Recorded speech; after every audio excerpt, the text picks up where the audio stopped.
Here's an overview of the tasks that you need to perform to install the iPatch equipment in a telecommunications room. Task A. For each rack with iPatch equipment, mount the panel bus. Task B. For each rack with iPatch equipment, mount the rack manager or network manager. Task C. Connect each rack manager and the network manager to the rack manager LAN. Task D. For each rack with iPatch panels, install the panels. Task E. Install the other equipment in the racks. Task F. Cable the iPatch panels and other equipment in the room. Task G. Connect the network manager to the computer LAN. And Task H. Configure the network manager's network settings. The panel bus allows the rack manager or network manager and iPatch panels in the rack to communicate. Also, the manager supplies power to iPatch panels through the panel bus. Before installing the panel bus, check the back corner of the rack's left rail, where the panel bus will be mounted. Make sure that it is free of protrusions such as threaded inserts, nuts, and bolts. Unfold the panel bus, which is shipped with the rack manager or network manager, folded in sections. Orient the panel bus with the top label at the top of the rack. One section at a time, remove the adhesive backing and press the panel bus firmly against the back corner of the left rail of the rack.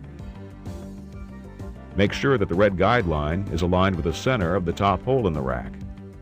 Remove the protective film strips from the panel bus.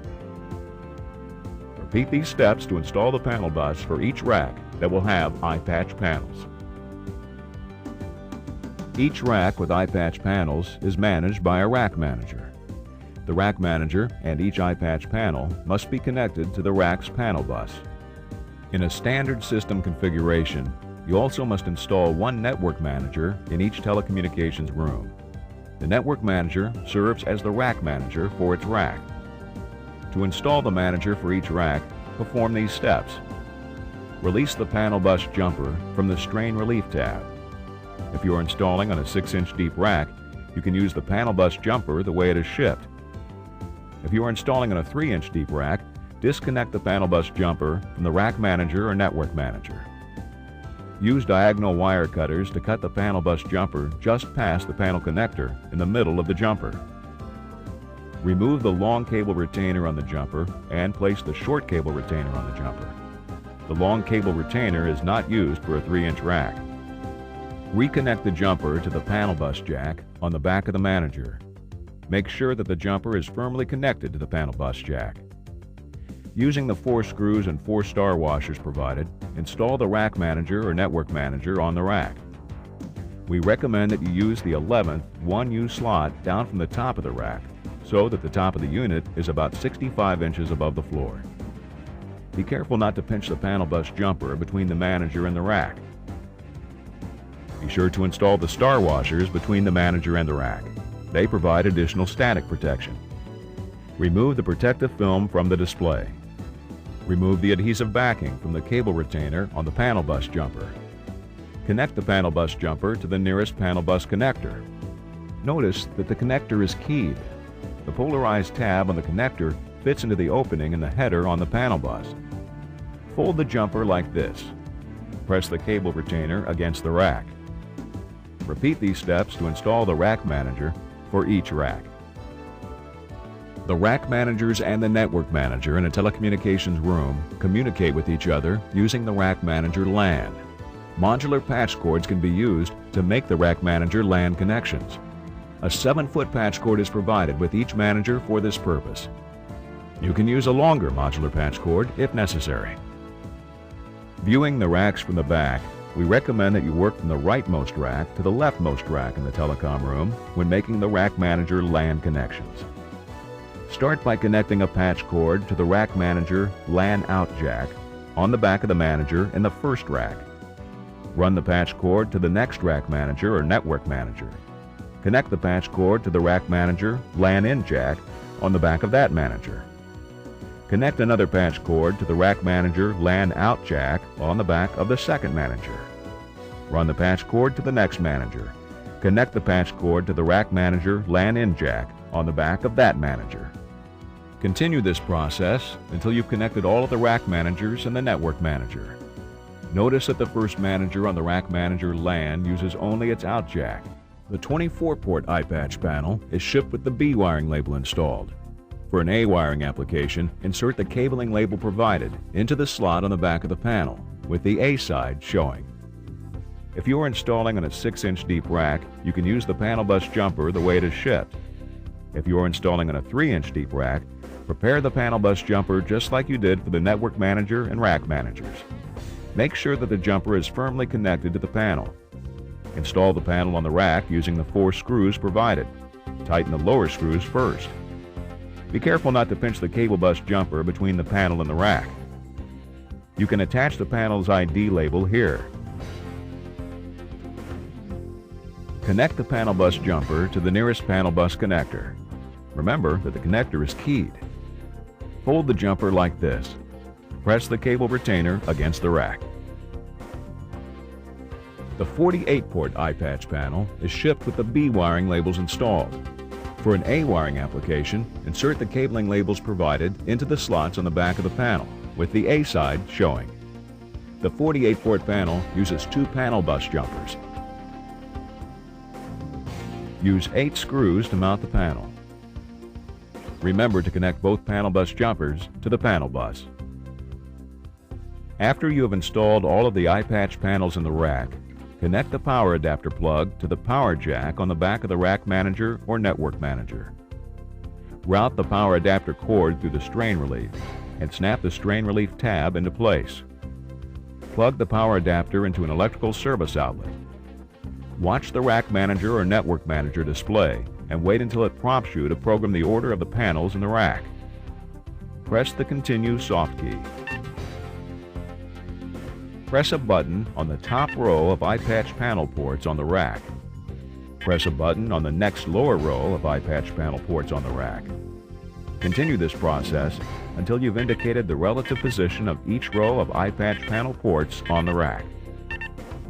For 48-port panels, you must first press a button on the top row of the panel, and then press a button on the bottom row of the panel. Notice that each time you press a button, the associated LED turns on, and the rack manager or network manager sounds a completion tone. If an LED does not turn on, and you do not hear a completion tone for a panel, that panel probably is not connected properly to the panel bus. Check the panel bus jumper connections. If you make a mistake when ordering the rows, press the Start Over soft key to begin the process again. Before you continue, you should make sure that all of the iPatch equipment in the rack is working. If there's a problem, the word Alarms appears on the rack manager or network manager display.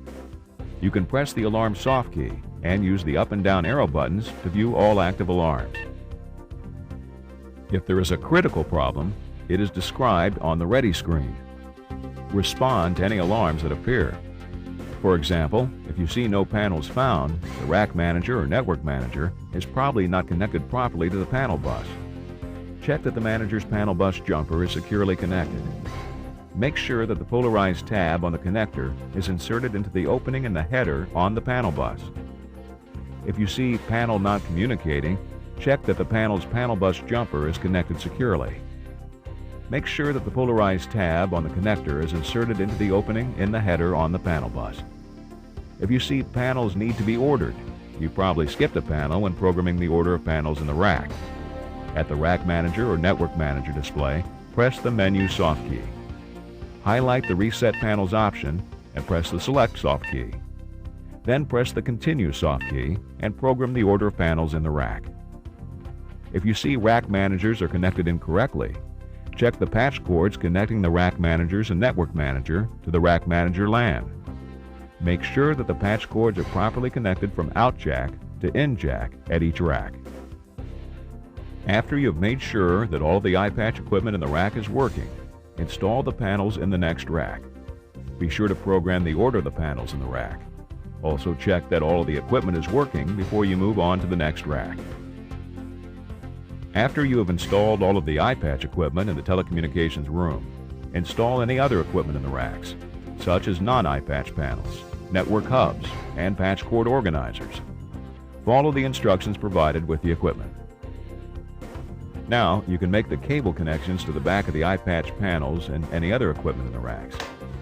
To make it easier to cable the equipment, you can disconnect the power adapter plug from the power jack on the back of the Rack Manager or Network Manager. When you have finished cabling the equipment, be sure to restore power and route the power adapter cord through the strain relief. In a standard iPatch system configuration, the Network Manager in each telecommunications room is connected to the facility's computer LAN. To connect the Network Manager to the computer LAN, connect a modular patch cord to the LAN jack on the back of the Network Manager. Connect the other end of the patch cord to the LAN service. The last installation task is to configure the network settings for the Network Manager. At the Network Manager, press any button to wake it up. From the Ready screen, press the Menu soft key. Press the down arrow button until the Change Network Settings option is highlighted. Press the Select soft key. To set the network setting to Ethernet, press the Select soft key again. Press the right arrow soft key to highlight Ethernet. Then press the Save soft key. To program the Network Manager's IP address, press the down arrow button until the IP address option is highlighted. Press the Select soft key. Enter the IP address provided by your computer network administrator. Press the up arrow button until the desired number appears. Press the right arrow soft key to highlight the next digit.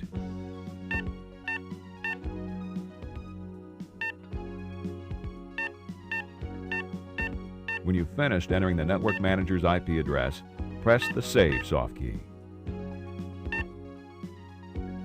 To program the subnet mask, press the down arrow button until the subnet mask option is highlighted. Press the Select soft key. Enter the subnet mask provided by your computer network administrator.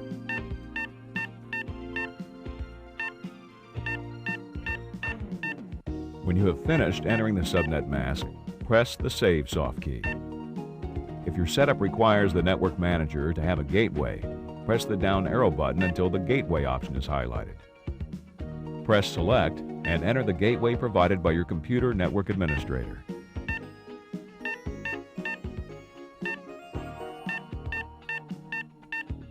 When you have finished entering the gateway, press the Save soft key. When you finish programming network settings, press the Exit soft key.